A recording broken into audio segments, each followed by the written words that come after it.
के दिल कुर्बान, इस पे जान भी कुर्बान है। इय्याका नअबुदु व इय्याका नस्तईन।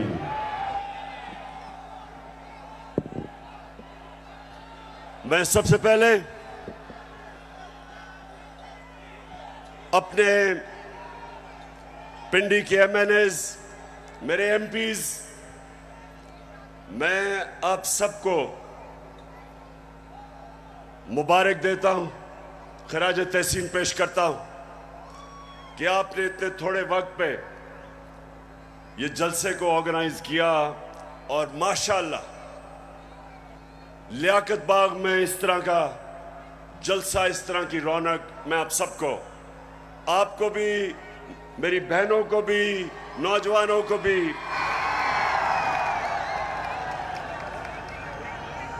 अच्छा, आपने बड़ा संजीदा तरीके से मेरी तकरीर सुननी है, क्योंकि आज मेरे मुल्क में कैंपेन चल रही है और मैं उस कैंपेन के ऊपर भी आऊंगा। उस कैंपेन का एक ही मकसद है कि मेरी कौम को हकीकी तौर पे आजाद ना होने दो।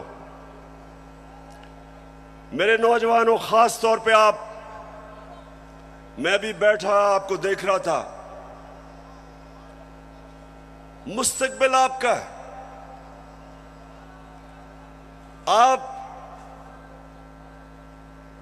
आपने ये फैसला करना है कि क्या हमने उस पाकिस्तान में बड़ा होना है जिसकी ख्वाब देखी थी इल्लामा इकबाल ने और जिसके लिए जदोजहद की थी कायदे आजम ने, या वो पाकिस्तान जिधर कमजोर के लिए एक कानून, ताकतवर कानून से ऊपर कमजोर अपने हकूक ढूंढता है और ताकतवर सारे कानून तोड़ता है। ये पाकिस्तान जिस तरफ जा रहा है, मेरे नबी सल्लल्लाहु अलैहि वसल्लम ने तकरीबन 1500 साल पहले कहा था कि तुम्हारे से पहले बड़ी कौमें तबाह हुई। जो कमजोर जब चोरी करता था तो जेल में डाल देते थे, लेकिन जब ताकतवर जुर्म करता था तो वो माशरा उनको नहीं पकड़ता था, कौम तबाह हो जाती थी। आज अगर हमारी कौम एक अजीम कौम नहीं बन सकी तो वो जो मेरे नबी सल्लल्लाहु अलैहि वसल्लम ने 1500 साल पहले कहा था, उस वजह से नहीं हो सकी। जिस मुल्क के ऊपर उसका सारा करप्ट टोला डाकू ईवानों में बैठ जाए और आम आदमी अपने बुनियादी हुकूक की तलाश में हो, जितनी मर्जी चोरी करनी है बड़ा डाकू चोरी करे, उसको पाकिस्तान का जब निजाम, इंसाफ का निजाम नहीं पकड़ता, उस मुल्क का कोई मुस्तकबिल नहीं है। इसलिए मैंने अपनी हकीकी आजादी की तहरीक का आगाज जो आज मैं शुरू कर रहा हूं, मैंने लियाकत बाग से किया, क्योंकि ये एक ऐसा तारीखी जगह है कि जो पाकिस्तान की मूवमेंट में कायदे आजम के साथ लियाकत अली खान खड़े हुए थे, उनकी शहादत यहां हुई थी। मैं ये चाहता हूं कि मेरी सारी कौम आज तैयार हो जाए।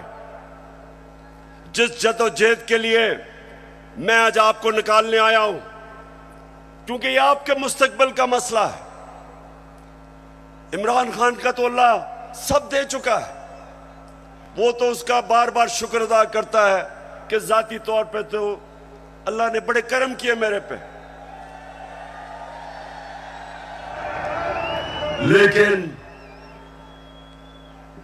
मुझे आपकी फिक्र है पाकिस्तानियों, जो आज मुल्क से हो रहा है, मुझे आपकी फिक्र है। चोर डाकू जब मुल्क की क़यादत पे बैठे हो और यहां ताकत में वो लोग हों जो जाती मफादात के लिए और अपनी अना के लिए मुल्क के मुस्तकबिल को तबाह करते हैं, इनको सिर्फ अवाम की ताकत शिकस्त दे सकती है। और मैंने अपनी आज कौम से वादा कर रहा हूं कि जब तक मैं अपनी कौम को हकीकी आजादी नहीं दिलवाऊंगा, मैं पाकिस्तान की सड़कों पे होऊंगा, मैं अपने लोगों के अंदर जाऊंगा, मैं अपनी कौम को उठाऊंगा।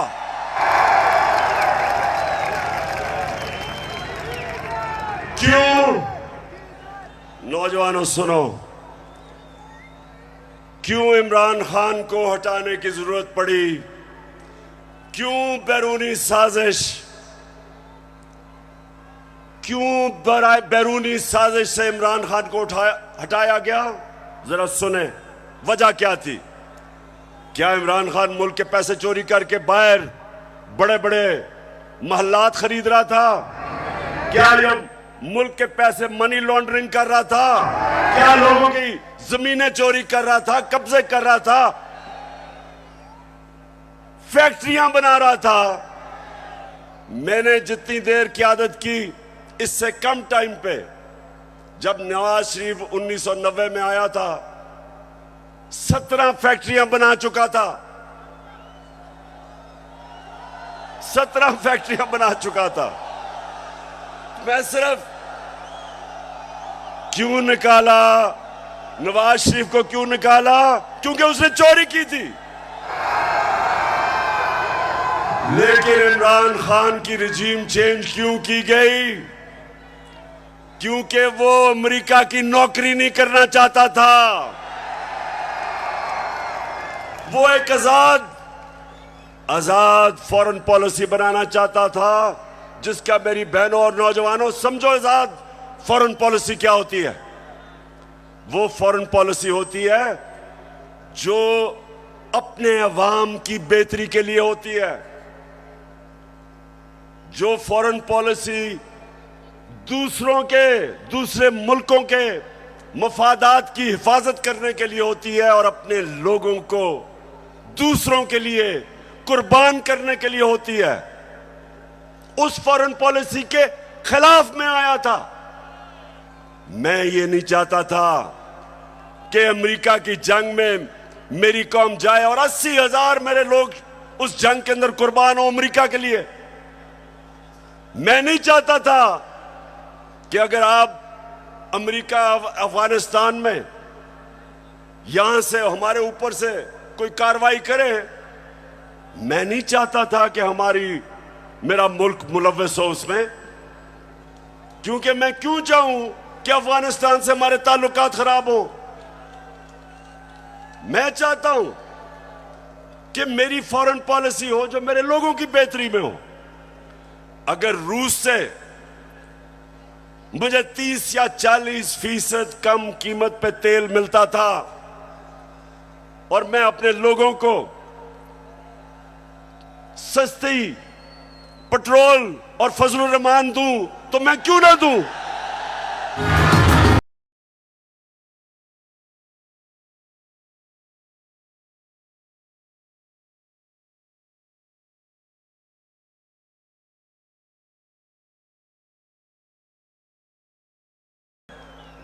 अगर हिंदुस्तान अमेरिका का स्ट्रेटेजिक एलाई, वो रूस से तेल खरीद सकता है और अपने लोगों को पेट्रोल और डीजल 25 रुपए लीटर कम दे सकता है, तो मैं क्यों ना दूं?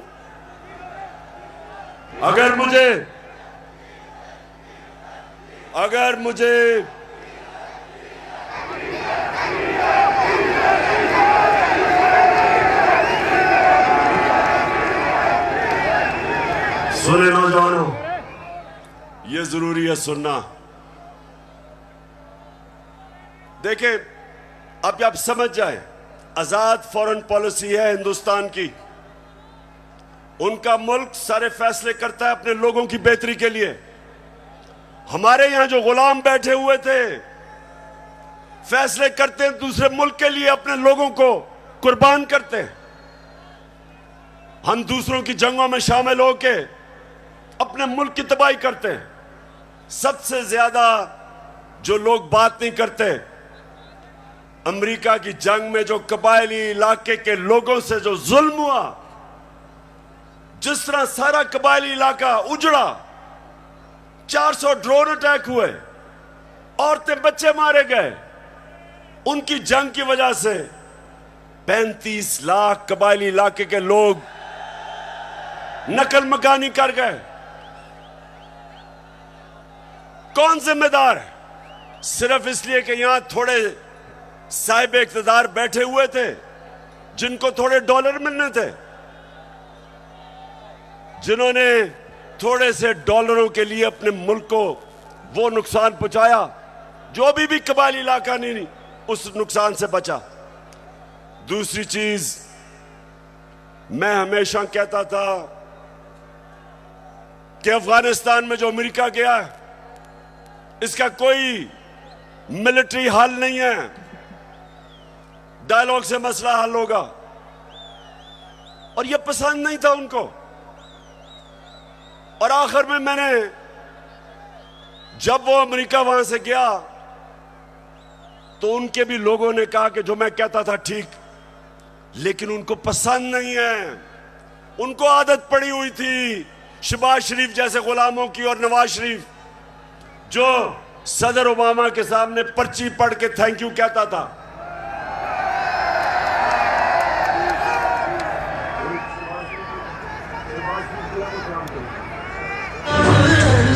खुदा के काबे से।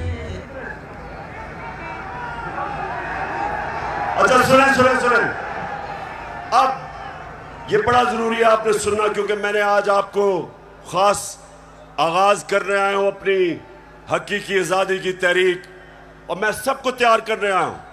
तो सुनने आपने मेरी बात कि पहले तो हटाया क्यों, फिर इनको तकलीफ क्या हुई बाहर वाले मुल्कों को। पहली दफा पाकिस्तान का प्राइम मिनिस्टर OIC की मीटिंग में जाता है, यूनाइटेड नेशंस की जनरल असेंबली में जाता है, और क्या कहता है? कहता है कि मुसलमानों को बड़ी तकलीफ होती है जब हमारे नबी सल्लल्लाहु अलैहि वसल्लम की शान में गुस्ताखी की जाती है। आजादी राय की आड़ लेके सारे फोरम के ऊपर पहली दफा, बल्कि पाकिस्तान के लीडर ही नहीं, दुनिया में भी किसी मुसलमान लीडर ने यह बात नहीं की। और उसकी वजह से मुझे सबसे बड़ा फख्र यह है कि पहली दफा 2 मगरबी लीडर्स, रूस के प्रेसिडेंट पुतिन और कनाडा का जस्टिन ट्रूडो प्राइम मिनिस्टर, दोनों ने स्टेटमेंट दी कि आप आजादी राय की आड़ लेके हमारे नबी सल्लल्लाहु अलैहि वसल्लम की शान में गुस्ताखी नहीं कर सकते। यह कभी पहले नहीं हुआ। और 15 मार्च, जो मुझे सबसे ज्यादा फख्र है, आप अगर मेरे से पूछे ना कि 3.5 साल में किस चीज में सबसे ज्यादा फख्र हुआ, 15 मार्च यूनाइटेड नेशंस ने फैसला किया कि एंटी इस्लामोफोबिक डे बनाया में।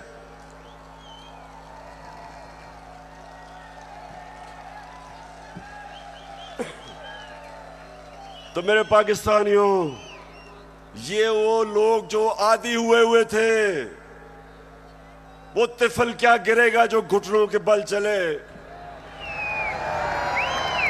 इनके आदी हुए थे, आदी हुए थे, उनको पसंद नहीं आया ये। पूरा साजिश हुई।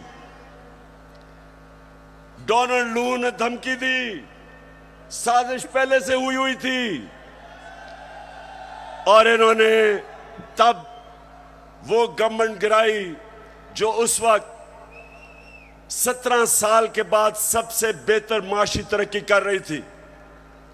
17 साल के बाद आखिरी 2 साल में 5.6% और 6% पाकिस्तान इकोनॉमिकली हमारी ग्रोथ रेट थी, हमारी दौलत में इजाफा था।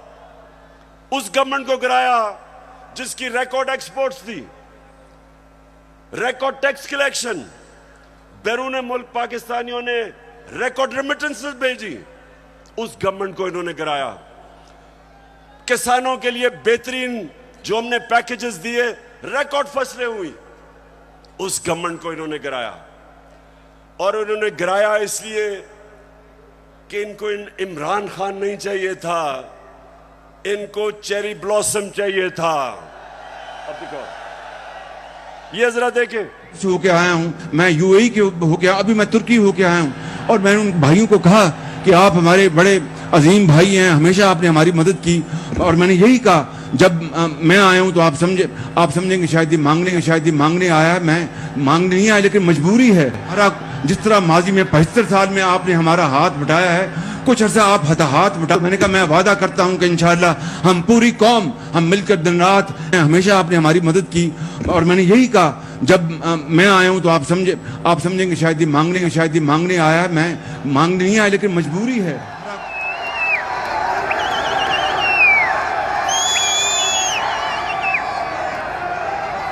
तो मेरे नौजवानों, मैं इसलिए आपके पास आया हूं, मैं भी मांगने नहीं आया,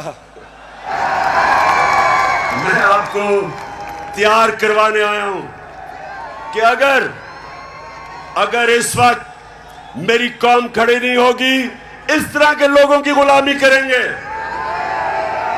जो कहता है कि जी हम तो भिखारी हैं, बेगर्स आर नॉट चूजर्स।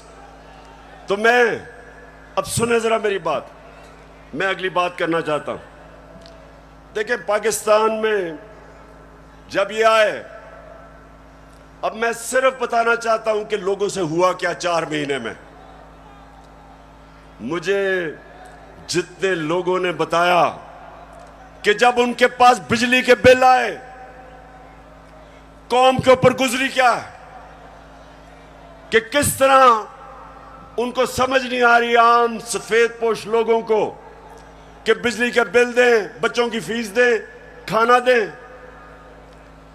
बिजली जो हमारे जमाने में 18 रुपए यूनिट था, मैंने 5 रुपए यूनिट सब्सिडी दिलवाई कि कम करो, वो आज 36 रुपए यूनिट है, दुगनी हो चुकी है।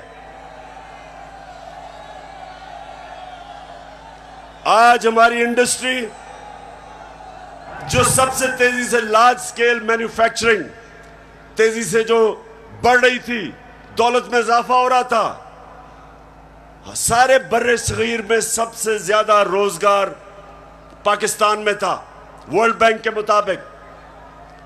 तो इन्होंने जो महंगाई की है, बिजली की कीमतें बढ़ाई हैं, पेट्रोल और फजलुर रहमान की जो कीमत बढ़ाई है, उससे आप समझते कि कितना नुकसान हुआ है इंडस्ट्री, हमारी इंडस्ट्री को नुकसान, बेरोजगारी बढ़ रही है। हमारा तो यहां नौजवान आबादी है, अगर हम रोजगार नहीं देंगे ये लोग किधर जाएंगे, कितने लोग मुल्क से बाहर जा सकते हैं।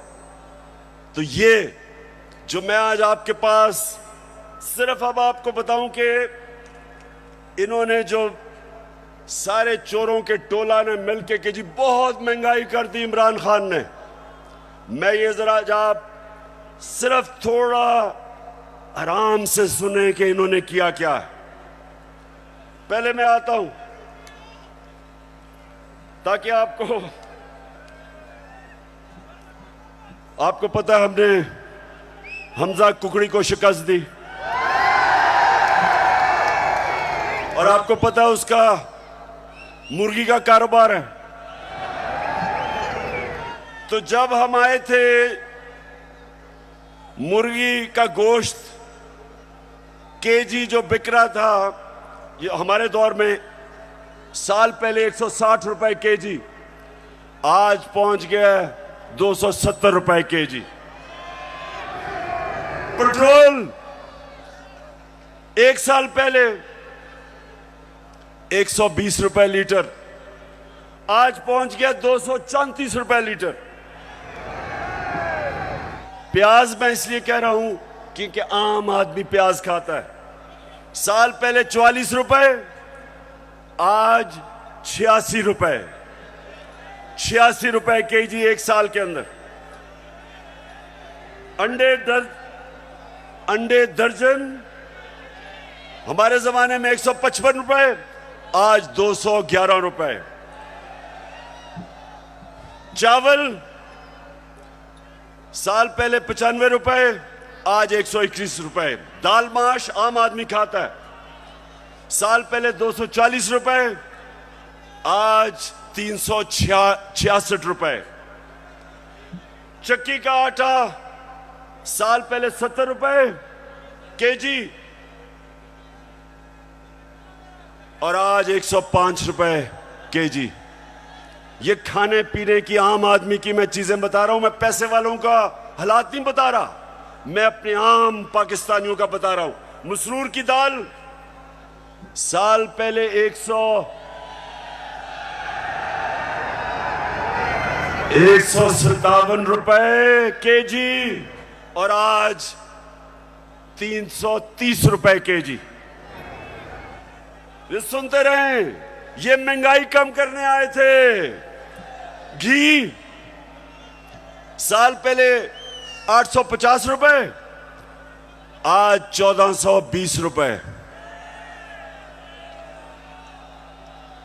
और जरा तीन चीजें सुन लें।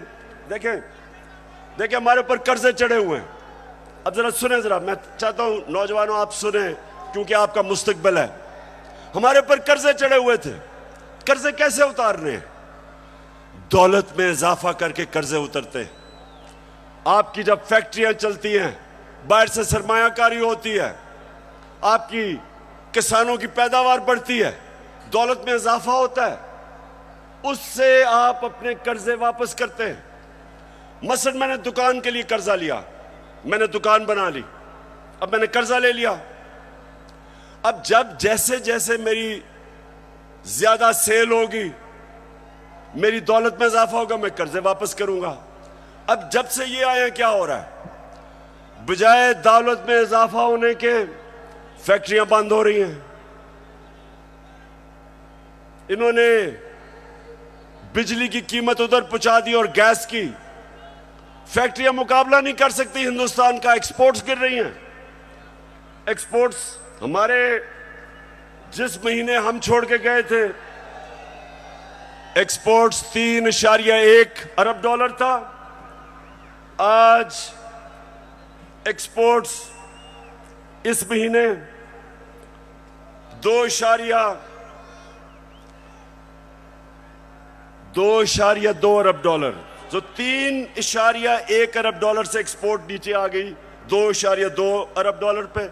रेमिटेंस जो बैरून मुल्क पाकिस्तानी पैसा भेजते हैं, हमारे आखिरी महीने में 3.1 अरब डॉलर, वो नीचे आके 2.5 अरब डॉलर पे आ गई। मतलब कि दौलत में इजाफा नहीं हो रहा, कर्जे बढ़ते जा रहे हैं।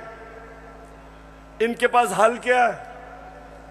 आर्मी चीफ से टेलीफोन करवा रहे हैं सऊदी अरेबिया को कि जी पैसे दे दो, क्योंकि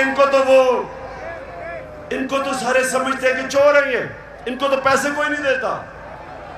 तो आर्मी चीफ अमेरिका को कभी टेलीफोन कर रहा है, कभी यूएई को कर रहा है, कभी सऊदी को कि जी पैसे दे दो।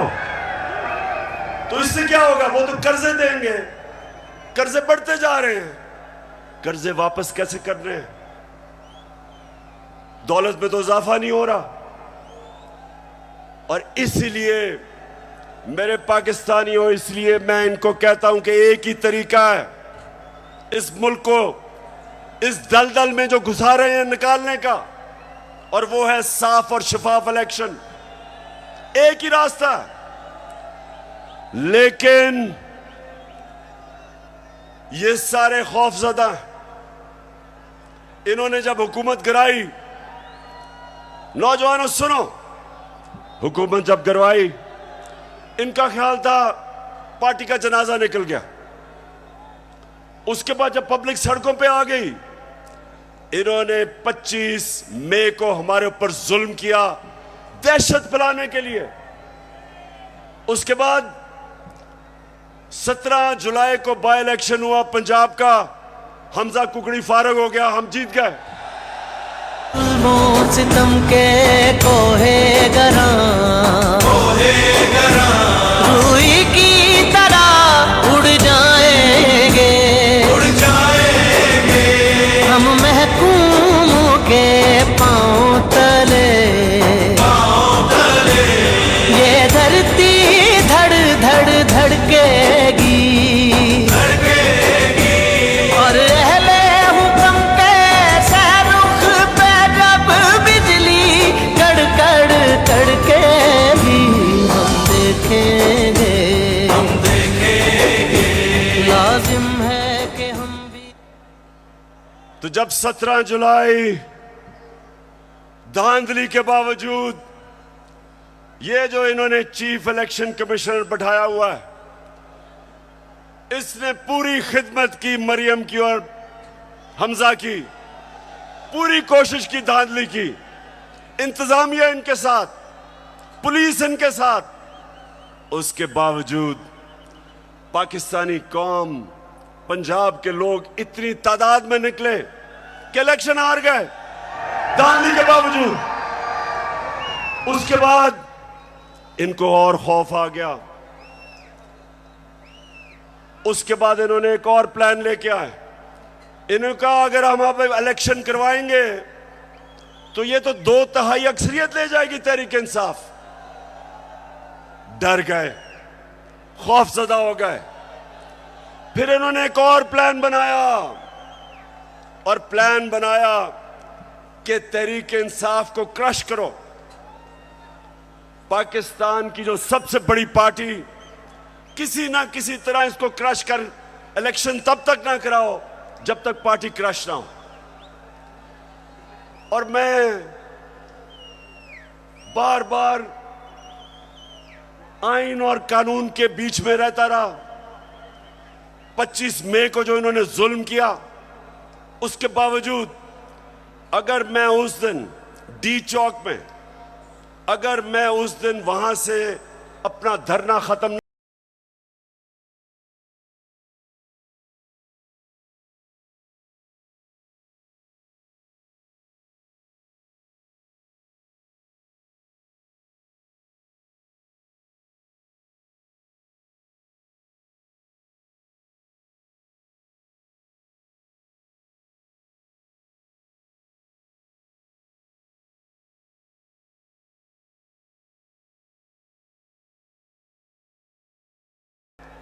वापस, इसलिए 25 मई को मैंने धरना इसलिए खत्म किया कि मैं नहीं चाहता था कि यहां तोड़ फोड़ हो, मैं नहीं चाहता था मुल्क में इंतशार हो, मैं नहीं चाहता था कि मेरे मुल्क को नुकसान हो।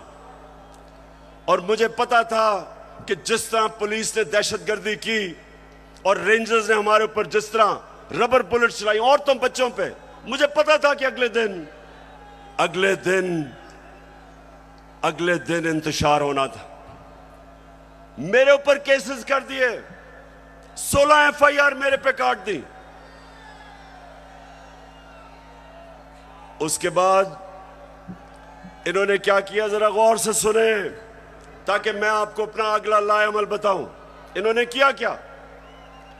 इन्होंने उसके बाद फैसला किया कि तहरीक इंसाफ को दबाया जाए। हमारे वर्कर्स के ऊपर FIRs, धमकियां।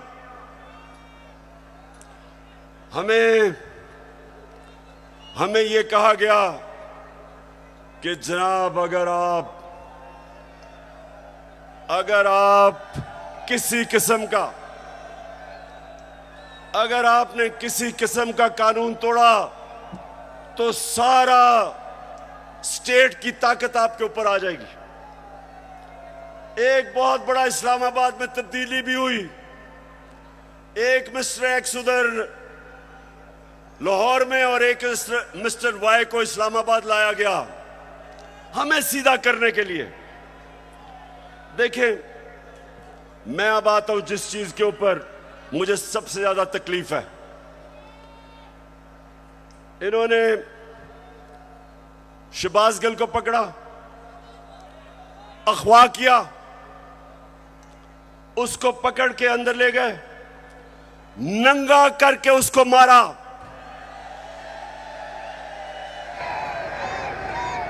दो तीन दिन तक मुझे तो पता नहीं चला। जब मेरे वकील मिलने गए, उन्होंने मुझे आके बताया कि उन्होंने उसका क्या हशर किया। अब शहबाज गिल, जरा मैं सारे पाकिस्तानियों का था, जरा गौर से मेरी बात सुने। वो एक प्रोफेसर है, वो अमेरिका में कॉलेज में पढ़ाता है। वो अपने मुल्क के लिए आया कि यहां वो भी एक नए पाकिस्तान के लिए जद्दोजहद करेगा। उसका कितना बड़ा जुर्म था, कितना बड़ा जुर्म था कि पहले उसको उठा के उसकी गाड़ी का शीशा तोड़ा, उसको उठा के ले गए। उसके ड्राइवर की बीवी को उठा लिया, 10 महीने की बेटी उसको ले गए और उसको नंगा करके इन्होंने उसको मारा, उसकी तस्वीरें बनाई। जब वो ज़हनी तौर पे जब वो डिस्टर्ब हुआ तो उसकी तस्वीरें बनाई। मैं वो लोग जिन्होंने ये किया, मैं उन सारों को आज उनसे मुखातिब हूं कि आप सोचें कि आपसे ये होगा, कभी हुआ तो आपके और आपकी फैमिली के ऊपर क्या गुजरेगी। सोचें, एक इंसान की आप डिग्निटी खत्म कर रहे हैं। उसको जानवर भी इस तरह की हरकतें नहीं करते। अल्लाह कुरान में कहता है कि मैंने इंसान को वो सलाहियत दी है कि फरिश्तों से भी ऊपर बना दिया है, लेकिन साथ वो ये भी कहता है कि जब इंसान गिरता है वो जानवरों से भी नीचे चला जाता है। ये जो इन्होंने किया है, ये जानवरों से भी नीचे चले गए हैं। खुदा के काबे से सब बुत उठवाए जाएंगे, हम रह ले सफा। फिर झूठ बोला जाता है। सारे डरे हुए होते हैं, सुपरिटेंडेंट सच नहीं बताते कि उसके ऊपर तशद्दुद हुआ, छुपाने की कोशिश की जाती है। और मुझे जो अफसोस हुआ कि मैजिस्ट्रेट ज़ेबा, जब आपके सामने एक आदमी आया और तशद्दुद पुलिस कर चुकी थी उस पर, क्या आपको वापस पुलिस के पास उसको भेजना चाहिए था? आपको तफ्तीश नहीं करनी चाहिए थी? यह आपको इंसाफ का तकाजा था कि जब एक आपको नजर आ रहा था कि वो बिल्कुल टूट चुका था, जो उन्होंने उसे जुल्म किया था, उसके बावजूद वापस भेज दिया पुलिस के पास। और फिर कहते हैं जी किसी को तौहीन हो गई। ये आप जो इतना बड़ा रुतबा है जज का, उससे आप इंसाफ नहीं कर रहे। और जो आईजी और डीआईजी इस्लामाबाद, इनके ऊपर, दोनों के ऊपर केसेस हमने दर्ज करवाए हैं, अब इनके ऊपर एफआईआर कटवाई है। और मैं सारी अपनी कौम को कहता हूं कि ये आजाद मुल्कों में ऐसी चीजें नहीं होती। सिर्फ गुलाम मुल्कों में, जिधर आपके हकूक नहीं होते, जिधर इंसाफ नहीं होता, जिधर आइन की और कानून की बालादस्ती नहीं होती, उन कौमों में यह होता है। वहां लोग गुलाम होते हैं, वो कभी ऊपर नहीं आ सकते। जिस कौम के अंदर इंसाफ नहीं होता, वो कभी ऊपर नहीं आती। नबी सल्लल्लाहु अलैहि वसल्लम ने मदीना में लोगों को इंसाफ दे के आजाद कर दिया था। उन्होंने सबको कानून के सामने एक बराबर खड़ा कर दिया था। कोई ताकतवर किसी कमजोर पे जुल्म नहीं कर सकता था, इसलिए वो आजाद हो गए थे। हमारा हर जगह ये जो शहबाज गिल का केस है कि नवाज शरीफ ने उससे बहुत बुरी बातें पाकिस्तानी फौज के खिलाफ की है। देखें जरा इनकी टेप से इन्होंने जो क्या क्या कहा हुआ पाकिस्तानी फौज के ऊपर। नवाज शरीफ ने, ख्वाजा आसिफ ने, मरियम ने, उनको क्यों नहीं पूछते? क्योंकि वो ताकतवर हैं। वो बेचारा अमेरिका से आया था, कहा कि उसको पूछने वाला कोई नहीं, उसको इस तरह अपने जलील करके। और मुझे शर्म आती है कि हमारे मुल्क में इस तरह की इंसानों को जलील किया जाता है। और इंशाअल्लाह इसका हम पूरा कानूनी तौर पे हम पूरा इंसाफ लेके रहेंगे इसके ऊपर। बाजवा साहब, आपने हमारी अच्छी भली चलती हुकूमत को रुखसत करवाया, जजों से जोर जबरदस्ती से फैसले आपने लिखवाए। जनरल बाजवा साहब, आपको 2018 इलेक्शन में अवाम के मैंडेट की चोरी का हिसाब देना है। हाँ, नवाज शरीफ ने ये जरूर किया कि उसने किरदारों और इदारों के दरमियान एक वाज़ेह लकीर खींच दी है। एक या दो अफराद इदारा नहीं हुआ करते, एक या दो अफराद इदारों की बदनामी का बायस बना करते हैं।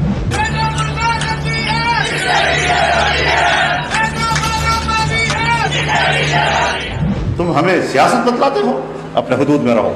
इसराइल की नौकरी न किया करो। इसराइल के वजीफों पर पलने वाले जर्नलों, अपने हुदूद में रहो। बड़े बड़े रैंकों वालों से भी अपने आप को मुहतरम समझता हूँ, तो सीधे हो जाओ। और अगर बिगड़ोगे तो फिर अगर हम बिगड़ गए तो अफगानिस्तान में अमेरिका का क्या हश्र हुआ, खुदा की कसम यहाँ तुम्हारा वही हश्र होगा। और अभिनंदन की क्या बात करते हैं। मुझे याद है चीफ ऑफ आर्मी स्टाफ तशरीफ लाए, पैर कांप रहे थे, पसीने माथे पे थे। दफा के लिए ये पूरी इंप्यूनिटी के साथ अपना सीना चौड़ा करके डिफेंस बजट को क्लेम कर रहे हैं और मांग रहे हैं कौम से। कौम की हड्डियों से गोश्त तक जो है इन्होंने निचोड़ लिया है और उतार लिया। क्यों बिल्डी, आप जज बने और आप फैसला करें कि ये हमारी फौज को क्या ये नुकसान पहुंचा रहे हैं या ये डैमेज करते थे, या वो जो शहबाज गिल ने का वो आपको पता भी नहीं चलेगा उसने क्या कहा इसके मुकाबले में। बहरहाल अगर उसने कुछ कहा तो उसके पास अदालत में जाए, कानून बने हुए हैं। लेकिन नंगा करके किसी के ऊपर तशद्दुद करना ये किसी भी इंसानी माशरे में नहीं होता। ये सिर्फ जानवरों के माशरे में, बल्कि वो भी मैं कहूंगा कि ऐसे नहीं होता। अच्छा, अब जो इनकी गेम है, इनकी गेम ये है कि ये शहबाज गिल को मिसाल बनाई जाए।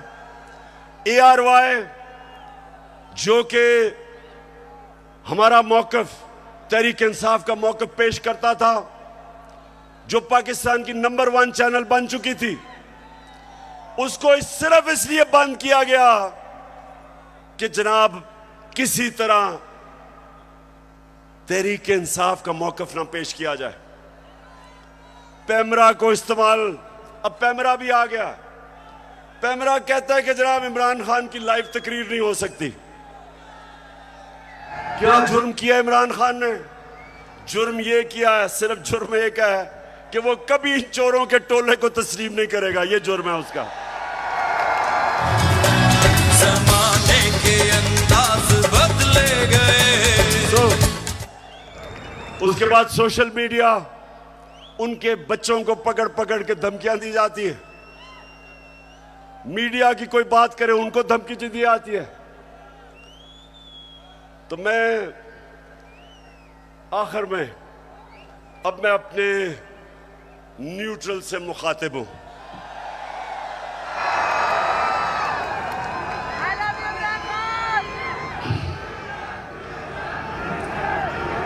मैं सबसे पहले आपको यह बताना चाहता हूं, वो वाले जो 4 लोगों की स्टेटमेंट है ना,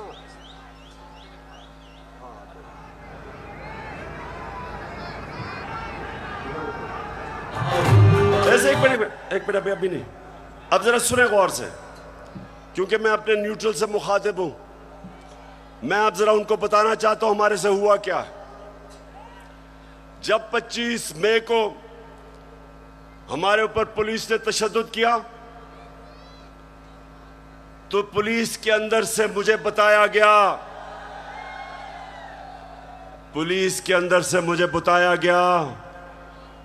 कि जनाब ये पीछे से हमें हुक्म था,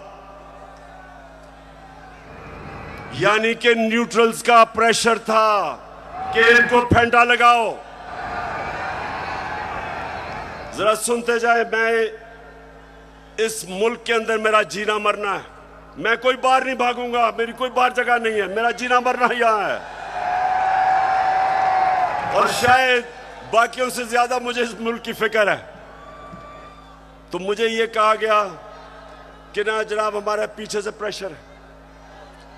फिर ये जो चीफ इलेक्शन कमीशन हर फैसला हमारे खिलाफ दे रहा है, पूरा ये जो मुझे डिस्क्वालीफाई करने की कोशिश है, अंदर से पैगाम आता है कि जी वो तो कुछ नहीं कर रहा, पीछे से प्रेशर है बूट का।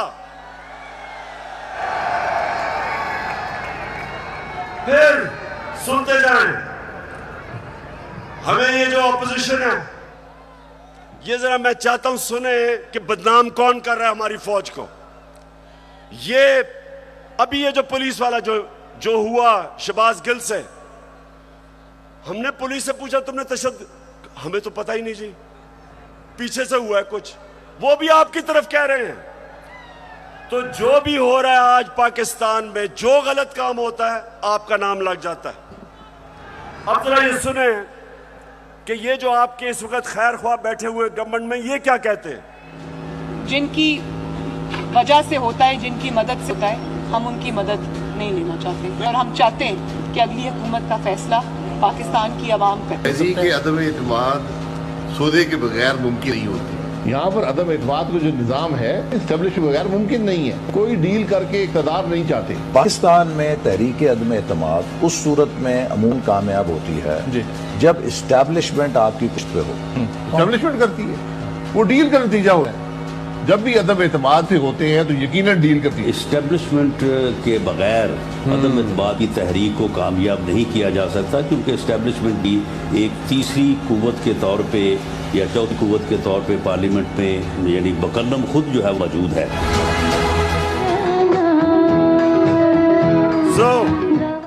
सो मैं ये सवाल पूछता हूं, कौन किसको बदनाम कर रहा है?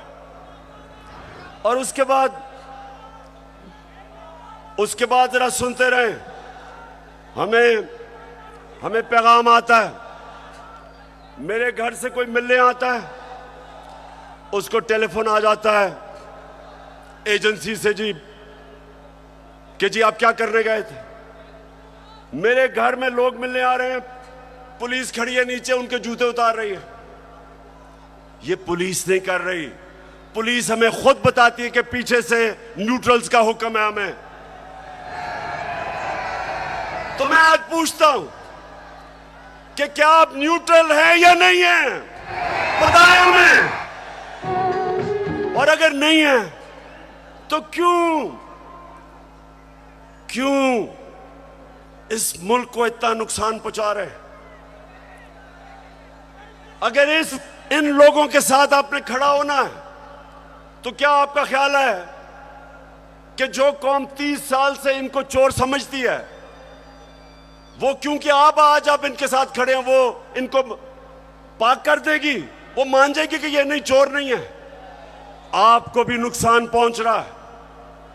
मैं आज इसलिए कह रहा हूं सब कुछ कि मुझे पता है प्लान क्या बना हुआ है।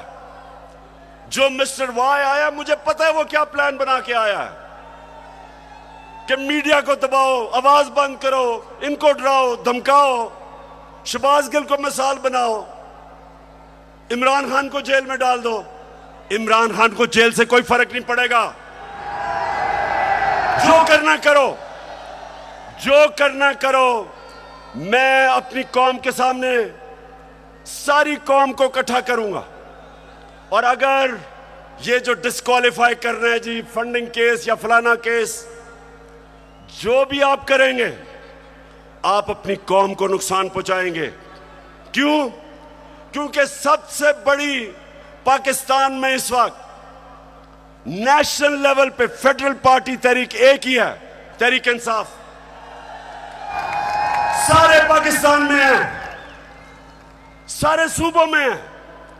ये मुल्क को इकट्ठा रख सकती है। कभी फौज अकेला मुल्क को इकट्ठा नहीं रख सकती, नहीं तो ईस्ट पाकिस्तान को इकट्ठा रख सकते। पॉलिटिकल पार्टी जो सारे मुल्क में इंसानों को इकट्ठा करती है, वो मुल्क को मजबूत रखती है। उस पार्टी को कमजोर करने का मतलब पाकिस्तान को कमजोर करना है। और अगर आप इसी पार्टी को दीवार से लगा देंगे, जो आप इस वक्त प्लान बना हुआ है, मैं आपको यकीन दिला रहा हूं कि यहां श्रीलंका वाला हाल होने वाला है। अभी तो हम आइन और कानून के बीच में चल रहे हैं, लेकिन जब एक पॉलिटिकल पार्टी हट जाएगी रास्ते से, तो जो हालात है पाकिस्तान में, कौन रोकेगा पब्लिक को? 22 करोड़ लोग हैं। श्रीलंका तो 2 करोड़ से थोड़ी सी ज्यादा उनकी पूरी आवाम है। यहां तो 22 करोड़ पाकिस्तानी है। जो हालात है, अगर इसमें आप पॉलिटिकल पार्टी को खत्म करके इन चोरों को ऊपर मुसल्लत करेंगे, नुकसान तो मुल्क है। और मैं इसलिए आखिर में कहता हूं कि इस मुल्क के पास सिर्फ एक रास्ता है, और वो रास्ता है साफ और शफाफ इलेक्शंस का। ये जो बाकी तरीके इख्तियार किए जा रहे हैं, एक वो सेटअप, एक जिनके पास पब्लिक में निकल नहीं सकते, जलसा वो नहीं कर सकते, उन लोगों को अगर, और 30 साल से जो चोरी कर रहे हैं, अगर आप समझते हैं कि ये कौम उनको एक्सेप्ट कर जाएगी, कौम भी नहीं एक्सेप्ट करेगी, कोई भी इन्हें एक्सेप्ट नहीं करेगा, ना बाहर इनकी क्रेडिबिलिटी, ना पाकिस्तान में। और आगे हमारे मुल्क के हालात बिगड़ते जाएंगे। ये कर्जे लेके और समझना कि जी मुल्क चलना शुरू हो गया, क्योंकि कई मुल्कों ने कर्जे दिए। ये कैंसर का इलाज डिसिप्लिन से हो रहा है। कर्जे बढ़ते जा रहे हैं, कर्जे का बोझ बढ़ता जा रहा है। ये इस तरह मुल्क नहीं चलेगा। जब तक पॉलिटिकल स्टेबिलिटी नहीं आएगी, माशी हालात ठीक नहीं होंगे। तो मैं आखिर में अपनी तकरीर खत्म करने से पहले बलूचिस्तान के लोग, सिंध के लोग, और राजनपुर और डेरा गाजी खान जिधर सैलाब आए हुए हैं, उधर के लोगों के लिए एक तो हम दुआ भी करते हैं, और मैं सारी गवर्नमेंट्स को, पंजाब की गवर्नमेंट को कह रहा हूं कि पूरी तरह मदद करें हमारे इलाकों में। केपी की गवर्नमेंट को कहूंगा कि जो भी हम कर सकें बलूचिस्तान में करें।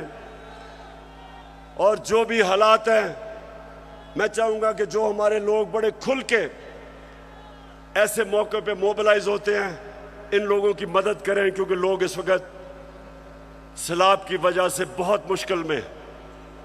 और आखिर में मैं ये भी मुबारक देना चाहता हूं सबको कि अभी जो कराची में बाय इलेक्शन है, तहरीक इंसाफ जीत गई है। पाकिस्तान जिंदाबाद।